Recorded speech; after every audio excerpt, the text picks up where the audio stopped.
Hello and welcome to Series 2 of The Joy of Writing. I'm your host, Mark Carew. In this series I will be talking to authors about the fun, the satisfaction, the joy they get from their writing, whether it's prose fiction, narrative non-fiction or poetry. In this episode I'm talking with Edward Parnell, author of Ghostland, In Search of a Haunted Country. We learn how Ed enjoyed digging into the places that inspired his favourite writers and also discuss the nature and purpose of ghosts.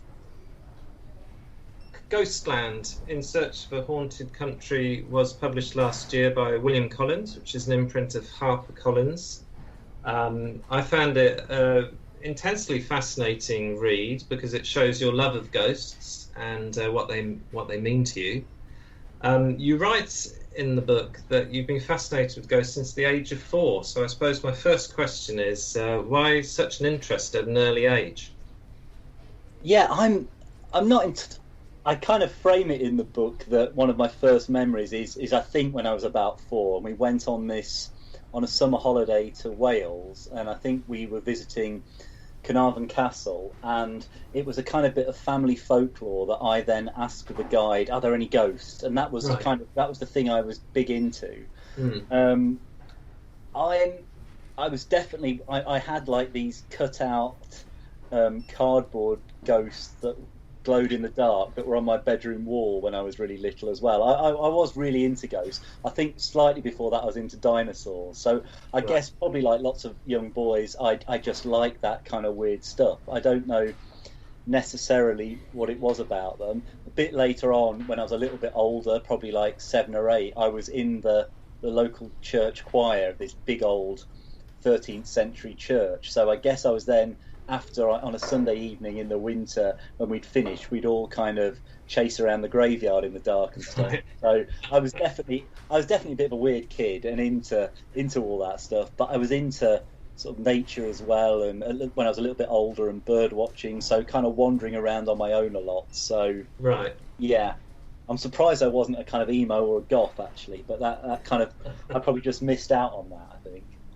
And to write Ghostland, of course, you did a lot of field work. You travelled to the places that where the stories were set, the stories that interested you, and you did a lot of research, which I'm sure amounted to pages and pages of notes, which get condensed down to much less. How did you find that research? How did you enjoy the travel and the field work? I did. I think that was one of my favourite parts of writing the book, really. So lots of the places I visited, really I wanted to get a sense of some of the authors. So it's not really a book that's about kind of haunted Britain and this is where the headless lady of wherever was seen. It's not that kind of book. I'm trying to kind of, as well as digging into my own sort of family history and my own kind of slightly haunted past, I'm also sort of digging into the places that inspired some of my kind of favourite writers of the in the Erie. So people like M.R. James, Arthur Machen, William Hope Hodgson, lots of figures like that, as well as lots of kind of weird old film and TV adaptations. So those were the kind of some of the places I went to, places that might have inspired a certain story, or where one of those writers might have lived for a while, or where a film was shot. So that kind of struck me as a good way of trying to kind of get a sense of what might have inspired the people who'd gone before me. Yes, so you write of places which seem sinister and harbour a presence, if you like. I think Cornwall is it's high up the list of sort of slightly spooky settings. Did you find that when you went to a place which has a reputation of being a little bit spooky, as we'll say?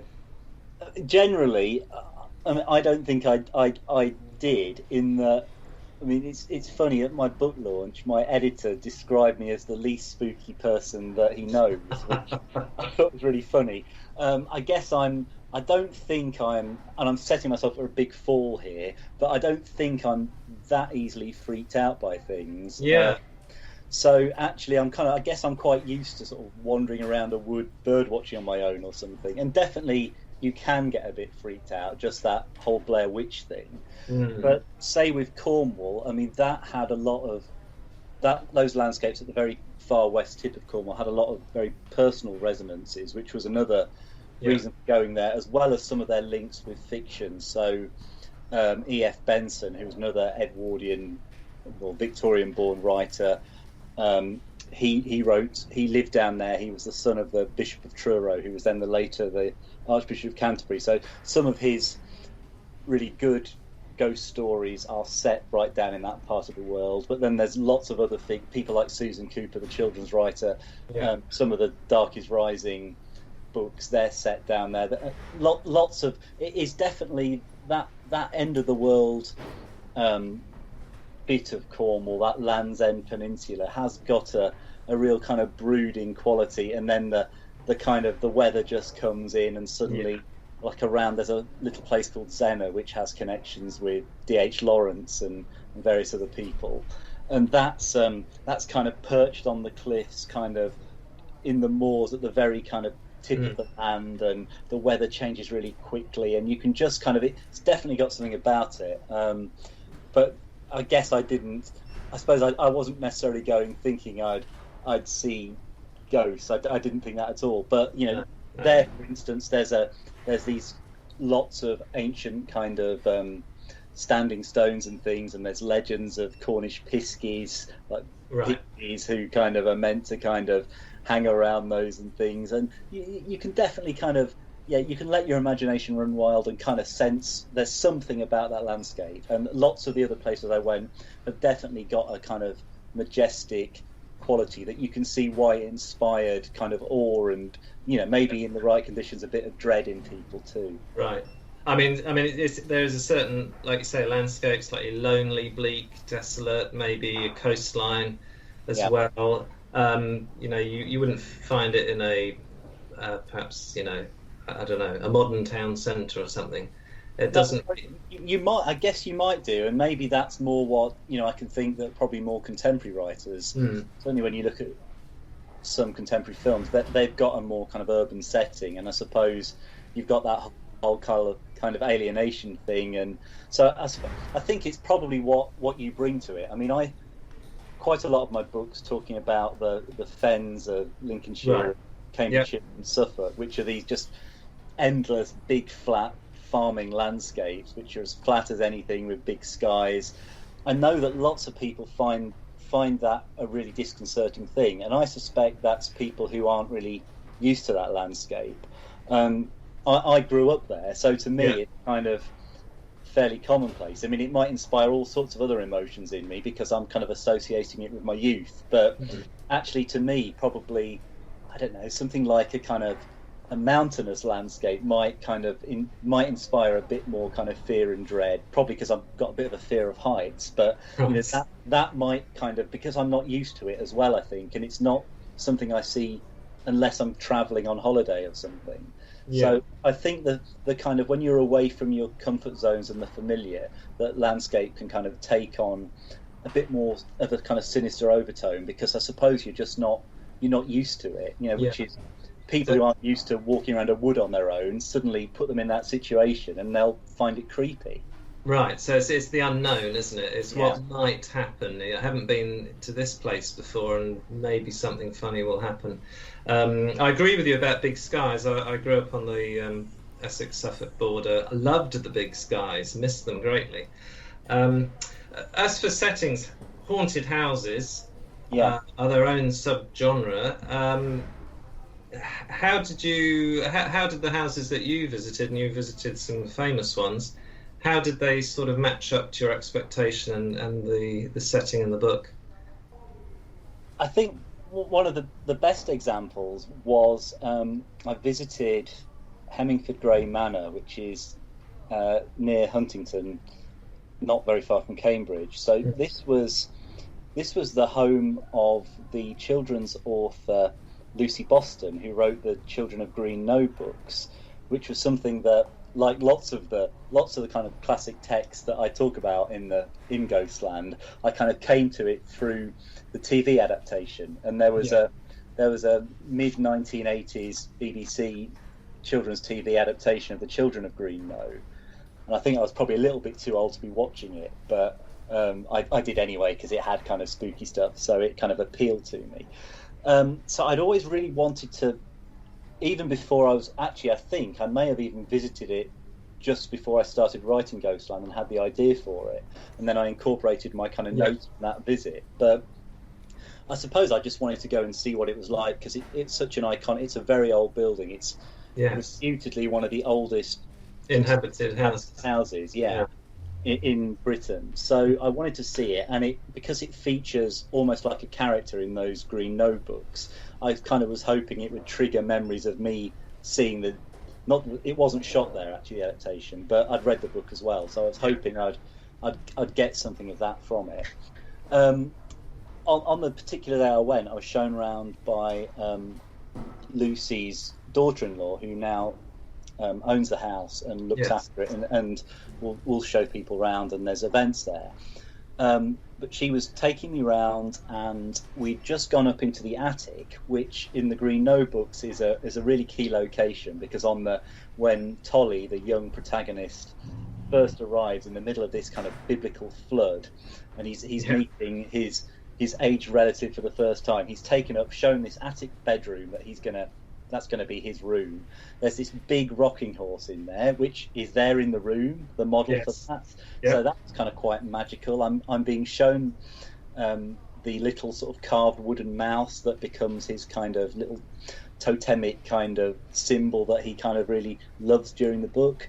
Being shown all of this, the chest that's in there, and then this book flies out of the bookcase, or at least in my imagination it does. It's a few years ago now, and kind of must like come a couple of feet out of this bookcase onto the bare wooden floors.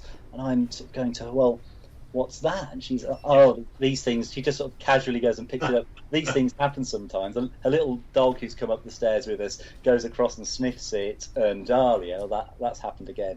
But it was definitely a little bit disconcerting. I wasn't scared by it. I was just intrigued by it. I then subsequently read Lucy Boston's autobiography, and she's talking a lot in that about these like poltergeistic happenings that would just be in the house and you just get used to them. Indeed, her daughter-in-law, when I was talking to her later, was saying that this sort of stuff, that's people sort of seem to notice it and didn't seem to, that it didn't seem an unusual occurrence. So right. Make of that what you will, but it was definitely added a bit of colour that I didn't expect. Oh, definitely. I mean, I visited Hemmingford Grey Manor as well with a book group, and we were shown around, and we were also shown, I think as you were, the patchwork quilts that Lucy Boston is actually extremely famous for. Yeah. And yes, in the attic room was nice to see the place, because it did match the book and the adaptation. And I don't remember a book flying out, but there was a story about poltergeists and how people could not bear to come up to the room.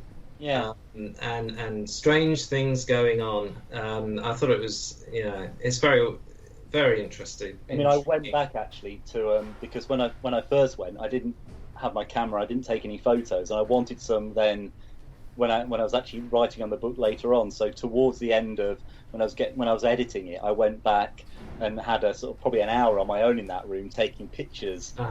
Some of which appear in the book, but I had a good examination of those bookcases, and they're really solid and deep. And I was thinking, there's no way a book just kind of tottered out of these. Yeah, there's no spring-loaded traps. I don't think so. No, yeah. I have no explanation for it though. I mean, I like postulate in the book that maybe our footsteps on the floorboards kind of made something come loose. Who knows? But it was definitely interesting. I'd have loved to have replicated it, but it wasn't to be. And you weren't particularly freaked by it, but others would be, and also there were people I know who would really not read a ghost story. Yeah, it was based on the premise or the principle that if you read something like that, you actually would make it happen. You kind of let that world, as it were, now into this world. Yeah, and you absolutely refuse to do that. Which maybe that's where I've gone wrong, but I mean, it's fascinating. Another really powerful scene came from a very famous story, "O Whistle and I'll Come to You" by M.R. James, who seems to stand at the, well, he's certainly on the, is he the top, or maybe he is, of the authors you have, along with Arthur Machen, and there are others, as you've mentioned. But you mentioned a particular scene where in a bedroom, and it's a simple idea, just of a sort of embodied set of sheets, or a sheet rising up as if it was a person. I think that's amazing. We often see, and I wondered if your ghosts as a child were little cardboard fluorescent, or whatever they were, cutouts of sheet-like figures. They were a bit Casper the Friendly Ghost, I think. Right. Casper the Friendly Ghost, but they were quite comical. They were quite friendly-looking little faces. They weren't these weren't terrifying things, but they did kind of have a glowing outline. When you turned your bedroom light off, that was there on the wall. But they were actually quite comforting. I loved all of that stuff, and like the Usborne Book of the Supernatural and things like this. And then that kind of, I guess, got me into sort of fantasy literature and later sort of science fiction. But I always kind of liked the weird and the unusual. And then obviously, I suppose like lots of kids, when I was a bit older, I kind of moved away from that into kind of more serious literature when I was, I don't know, doing my A-levels and things at university. But I always kind of, I definitely kind of still held an interest for all this stuff, and maybe even like things like the X-Files kind of coming on our screens. That was a big moment. I kind of loved that, and that probably, I wouldn't say it rekindled, because I think I'd probably moved on to really liking horror films and things by that age. But that stuff kind of probably got me back into it, and then I found a lot of these kind of old authors like M.R. James, who I write about, Ghostland, and it's kind of, lots of the figures I talk about are really these kind of slightly haunted kind of figures themselves, who are from that kind of late Victorian, Edwardian era. People like James and Machen and Hope Hodgson I've talked about, but lots of others as well. That's kind of, I guess that was like the era I kind of like, because I like also reading them, that there's that historical, they're far enough removed that there's something kind of atmospheric about them, maybe makes it easier to read them now and kind of be kind of a little bit chilled by them, I think. Right. I mean, you're right, they were all of a particular era, and I also noticed that Machen, M.R. James and Hodgson, they were all sons of Anglican clergymen. Yes. Which I can put my hand up to and join that club as well, although I don't write any ghost stories. Although, absolutely, the first thing I ever wrote was set in my dad's church, where I tried to write a ghost story about something creeping around the churchyard, which then broke into the church. But it's adolescent stuff. It's very interesting what you say about Casper the Friendly Ghost, because ghosts seem to have so many uses, and I think people, we put them to so many uses. You give some really fascinating examples of ghosts which are sort of rather beneficial to us, and then there are the ghosts that will come along and save us, as in the story of the bowman. For example, Britain will be protected by a company or battalion or whatever of archers when the need comes. That type of thing. And I wonder if we just mould ghosts to what we need, and they are actually on our side. And I mean, what do you think about that? I certainly think that I would kind of more be of the view that, I guess ghosts probably are in the eye of the beholder, or the non-beholder, as you don't often see them. But I think they're how we kind of. I'm sure you're right in that a lot of it is what we bring to it. I mean, it's a little bit like the thing I was saying earlier about finding a particular landscape spooky. Yes. Because you're not familiar with it, or because it has certain connotations. I suspect the same's true of other locations and buildings as well. That if a house has if a place has a certain thing has happened there, it will cloud your judgment of it, or you might then have preconceptions of, if you know there's been a murder in this house, it will allow your imagination to kind of run a bit wild, I think, and kind of you can start looking for something, can't you? So, I'm sure there's lots of that goes on, really. Definitely. I mean, there's a nice quote from Stephen King from a book. Is it Dance Macabre? Yeah, which is a really interesting book he wrote kind of on the nature of ghost stories and an investigation of those, and on kind of his writing process as well. But yeah, it's a really good survey of all those kind of works. He said that ghost stories, or maybe ghosts, are for the living. There's sort of this idea that there are friends, or they are beneficial. Even though some of them some stories are deliberately written to thrill and shock and scare the living daylights out of you. I thought it was fascinating, just on the nature of ghosts, and you have a nice quote from M.R. James when he asked himself the question, do I believe in ghosts? To which he answered, well, I'll consider the evidence and accept it if it satisfies me. Yeah, he was being kind of his usual self with that. I think he's hedging his bets there. I suspect he probably did believe in them, would be my guess from all I've read about him. But in terms of, I think with ghost stories, I mean, at their kind of heart, and lots of other kind of weird fiction, but at its heart is kind of mortality and death, really. So, in some way, they're many of them are an exploration of those kind of big themes, life and death, particularly the death side of it. So, that's I think probably one of their uses. I guess it's a way of exploring those kind of themes and coming to terms with kind of loss and grief and things to a point. So I'm sure there's a whole slew of kind of Freudian kind of stuff going on in there as well. Yeah.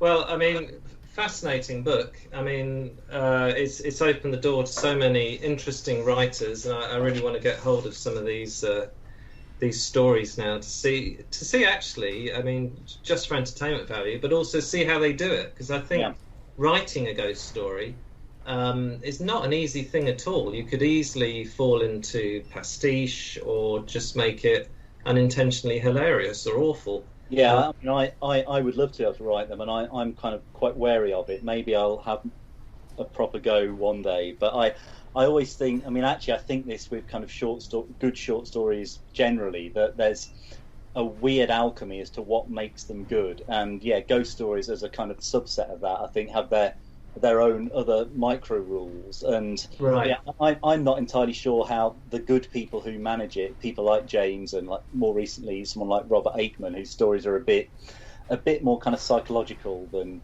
James, along with somebody like Walter de la Mare, who is another good, one of my favourite writers of that kind of odder, sort of more ambiguous ghost story. But reading them, you're trying as a writer to think, how would I go about doing this? And reading them, it's really hard. You just think they just seamlessly manage it, I think. Yeah, and absolutely. It's really hard to decode that magic, I think. Yeah. Well, they don't put a foot wrong, and suddenly you're a little bit looking around. And I think, as you were saying, there was one story. Even you were nervous when you turned out the light at night. I mean, how do you do that? How do you freak someone out just slightly like that? A perfectly sane, rational person. Yeah, well, that actually, that was probably that I remember, because I read a lot of ghost stories and watched a lot of old horror films and spooky stuff and weird old kind of generally weird books and folklore and things whilst I was doing this. I was absolutely immersed in it. But I do remember that the one reading experience, and I can almost kind of picture that night reading it, was Shirley Jackson, an American writer's novel, The Haunting of Hill House, which has recently been made into a Netflix adaptation, which I've not yet seen. But the novel is, I just reading that, and I think I was in the house on my own that night reading it, and there were just kind of in the book, there's all these kind of horrific kind of banging on the door and the wall and things, and I was just sort of reading it thinking, actually this is actually quite frightening, and that's unusual for me at this point to get that. So she was she's done something incredibly effectively there, I think. Yeah, it's possible that I haven't read many ghost stories because I might at heart just be a bit of a scaredy cat. But thanks for this trip through Ghostland and how you came to write it and what it means to you. It's absolutely fascinating. So I will be having a look at some of these stories, and I hope others do as well. Thank you, Ed. Thanks very much. Next episode, Ed discusses his reaction to the publication of Ghostland and how, even with 2 books published, writing the next book remains a learning process.